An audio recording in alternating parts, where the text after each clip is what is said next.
Penjara Kantaut. Sebuah penjara tanpa harapan kebebasan bagi para tahanan narapidana. Tak ada satu tahanan pun yang bisa bebas dari penjara itu. Mereka akan menderita selamanya sebagai tahanan, atau dengan rela dihukum mati. Begitu mengerikan, eksekusi hukum mati bagi tahanan berlangsung tanpa algojo. Penjara yang dipimpin oleh sipir setan itu akan menggiring tahanan napi ke dalam sebuah ruangan penyuntikan, suntikan kematian, bersama seorang biksu yang bakal mengurus dan mendoakan jenazahnya agar arwahnya tak tersesat di alam baka.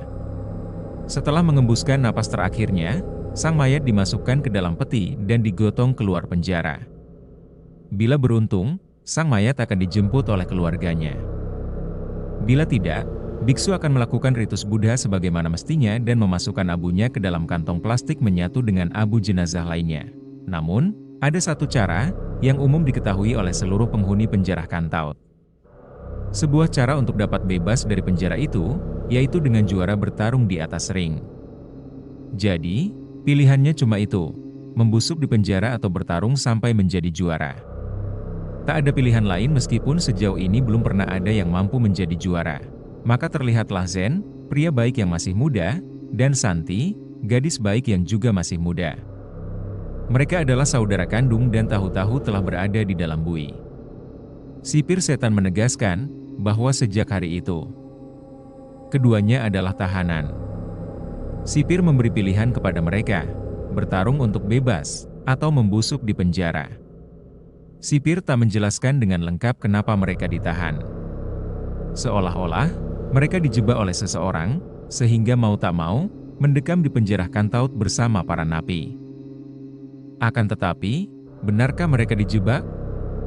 Bagaimana ceritanya, orang baik seperti mereka bisa mendekam di penjaranya para kriminal dan narapidana?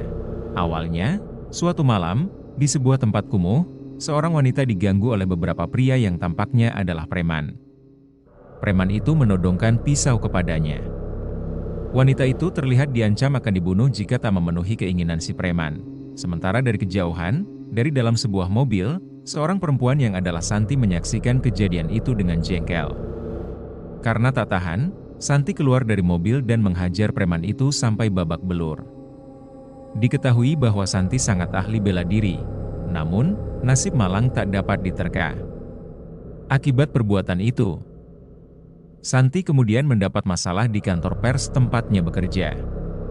Seorang atasan bernama Liz memberitahu bahwa Santi telah dipecat oleh perusahaan gara-gara menghajar orang tak dikenal. Kata Liz, menghajar orang sangat menyalahi hukum.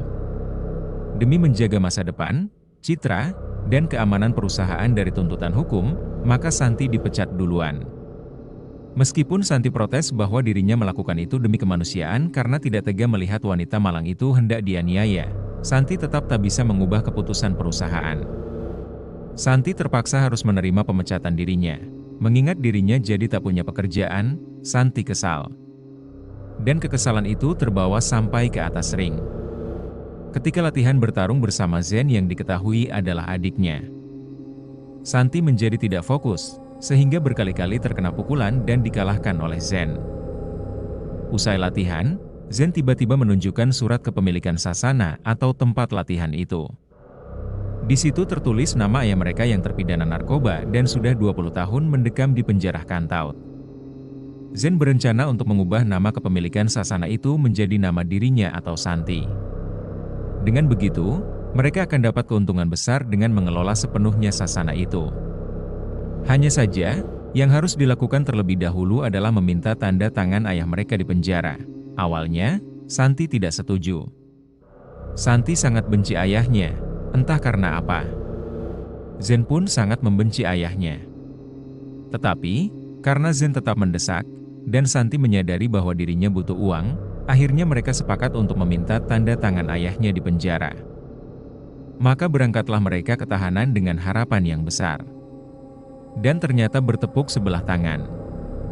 Ayah mereka yang diketahui bernama Max menolaknya mentah-mentah bahkan memarahi Zen dengan sangar. Max berkata dengan terus terang bahwa sasana adalah miliknya. Dan Zen hanya bisa mendapatkannya dengan cara memenangkan pertarungan di atas ring. Tidak dengan cara mengubah nama kepemilikan. Pulanglah Zen dan Santi dengan sangat kecewa dan marah. Sikap ayahnya yang sempat meninggalkan keluarganya dengan tragis ternyata tak berubah. Ayahnya memang tak pernah peduli kepada mereka. Kebencian mereka kian membara. Mereka sebetulnya memang telah sadar, ayahnya sejak dulu memang tidak pernah peduli dengan mereka. Tapi mereka tetap mencoba, bahwa 20 tahun di penjara mungkin membuat ayahnya berubah. Dan ternyata tidak. Mereka pulang dengan tangan kosong. Kemudian, Santi dan Zen menuju kafe dan bersantai ria di sana. Tak lama kemudian, pelayan restoran memberitahu Zen bahwa ada telepon untuknya. Mereka diminta kembali ke penjara karena Max berubah pikiran. Sesampainya di penjara, mereka tak bertemu Max. Justru terjadi keributan karena di dalam tas mereka tiba-tiba ditemukan sebungkus narkoba. Maksudnya, bukan milik Santi ataupun Zen, tapi saat dicek oleh polisi, tiba-tiba saja barang itu ada di sana.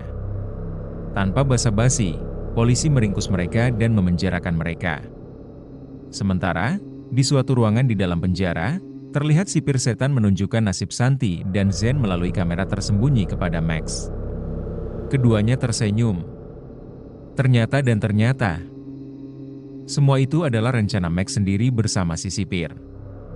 Max sengaja menggerakkan polisi penjara untuk menjebak anak-anaknya sendiri. Mereka ditunjuk oleh Max menjadi petarung sebagaimana dipesan oleh dua keponakan sipir setan demi membuat suatu konten yang bisa meraup uang banyak. Namun, Zen dan Santi tidak pernah tahu akan hal itu. Yang mereka tahu hanya bahwa Max adalah tahanan narapidana karena narkoba dan telah menelantarkan keluarganya sebelum akhirnya dipenjara. Di penjara ini, Max juga memiliki hak istimewa karena diketahui bahwa Max adalah pelatih tarung di atas ring. Tak ayal, pertarungan demi pertarungan pun dilalui. Ring demi ring pun dilewati dengan kemenangan Zen dan Santi. Mereka bergantian bertarung dengan lawan tandingan masing-masing. Hanya saja, pada pertarungan terakhir, babak penentu, apakah mereka bisa bebas atau tidak, ternyata Zen yang terlalu muda dan Santi yang tak pengalaman di atas ring mengerikan itu jadi babak belur. Mereka kalah telak, yang itu artinya keduanya tidak bisa keluar dari penjara itu selamanya. Atau, mereka dieksekusi mati di tempat itu. Mengetahui itu, Max pun bertindak. Di tempat lain, terlihat Liz sedang bincang-bincang dengan penjaga kucing Santi bernama Bron yang pada intinya mereka merasa aneh, karena Santi tidak pulang-pulang dan tanpa kabar apapun sejak pamit hendak berkunjung kepada ayahnya di penjara Kantau. Bron pun menelusuri dugaan-dugaan, mulai dari bertanya ke teman-temannya, menghubungi kafe tempatnya nongkrong sampai hotel penginapannya. Sehingga semua mengarah pada penjara Kantau, Bron pun mendatangi tempat itu.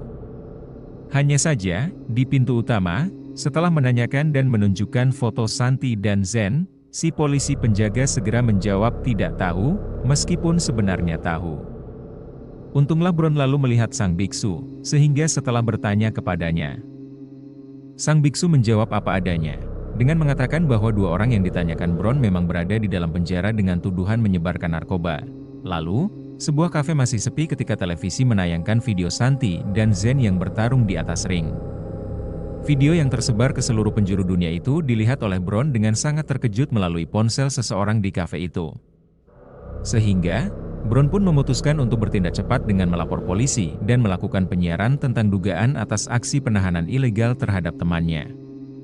Dia merekamnya tepat di depan kantor penjara Kantau.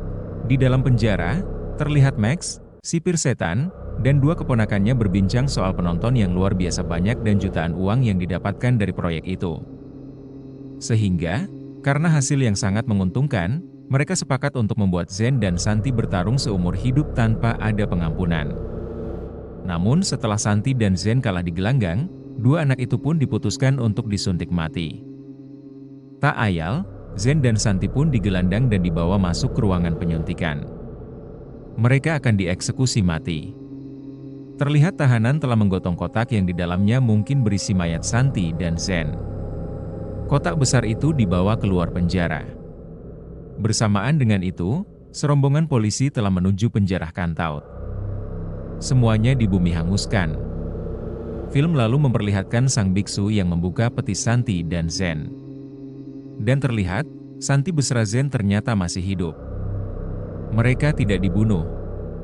Dengan bantuan sang biksu, di dalam ruang penyuntikan, mereka tidak disuntik, tetapi bahkan mereka menghabisi semua polisi yang menjaga mereka sampai mampus. Sang biksu kemudian memasukkan mereka ke dalam kota itu dengan mudah agar dikira telah mati dan membawanya keluar penjara. Semuanya terkuak. Sang biksu berani melakukan itu juga atas penjelasan dari Max tentang semua yang terjadi di penjara itu. Max juga menitipkan sebuah surat kepada sang biksu untuk diberikan kepada dua anaknya itu. Isinya mengungkapkan bahwa di atas ring mereka memang kalah, tetapi merekalah pemenang sejati. Ayah merekalah yang belum pernah menang di gelanggang kehidupan. Di ending, film kemudian memperlihatkan Max, ayah dua orang itu yang sedang tersenyum memandangi foto dua anaknya waktu kecil. Betapa kasih sayang ayah memang tak terduga. Cinta ayah kepada anak akan terlihat di momen-momen dramatis dan sangat dibutuhkan. Sepahit-pahitnya sikap ayah, dia tak akan pernah membenci anaknya. Demikianlah pesan film ini. Terima kasih telah menonton dan jangan lupa like dan subscribe.